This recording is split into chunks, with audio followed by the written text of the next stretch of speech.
تو مجھے تو ایسے لگا کسی نے گرم پانی میرے پہ ڈال دیا ہے. مجھے اس لیے ہوا کہ وہ جتنے اسٹوڈنٹس کو میں نے پڑھایا ہوا ہے ایلونائی میں، میری ایک کلاس ہوتی تھی بیڈم 310، اس میں ایک ٹائم میں سامنے 1500 بچہ بیٹھا پڑھ رہا ہوتا تھا. تو میں نے سوچا وہ سب کیا سوچیں گے اگر میں یہاں سے چپ کر کے اٹھ گیا تھا. سو آئی مین ٹو سے کہ وہاں وہ سسٹم ہے جو مڈل کلاس کو روکتا ہے، رونتا ہے، ہرڈل کریٹ کرتا ہے. اگر آپ کرپٹ ہیں آپ کی وہاں جگہ ہے، اگر آپ ڈس آنےسٹ ہیں آپ کی وہاں جگہ ہے. آپ جناب ملیں ملائیں، کھانے کھلائیں، تحفے دیں لیں، کرپشن کریں، آپ بالکل اس سسٹم کے اندر ایک ویل آئل مشین ہوں گے.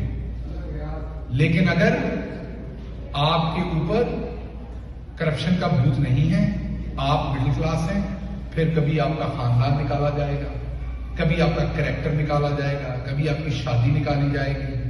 ابھی آج کل میں پوسٹ دیکھ رہا ہوں سوشل میڈیا پہ، کہتے ہیں کہ شہباز گل نے امریکہ میں ویزا لینے کے لیے کہا ہے کہ میں یہ ہوں تو مجھے ویزا دے دیا جائے.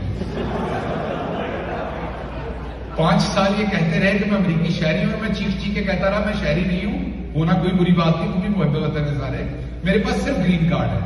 لیکن اب مجھے گرین کارڈ سے بھی پیچھے لے گئے کہ میں ویزا مانگ رہا ہوں. سو سب کچھ کریں گے، آپ کی ہر طرح کی کریکٹر اسیسینیشن کریں گے، صرف اگر آپ ان کی ڈیل سائن نہیں کریں گے. تو اگر آپ ان کی ڈیل سائن کر لیں تو پھر وہاں پر ایک ہی لفظ ہے معذرت کے ساتھ، جیڑا جتنا لچا وہ اونا اونچا.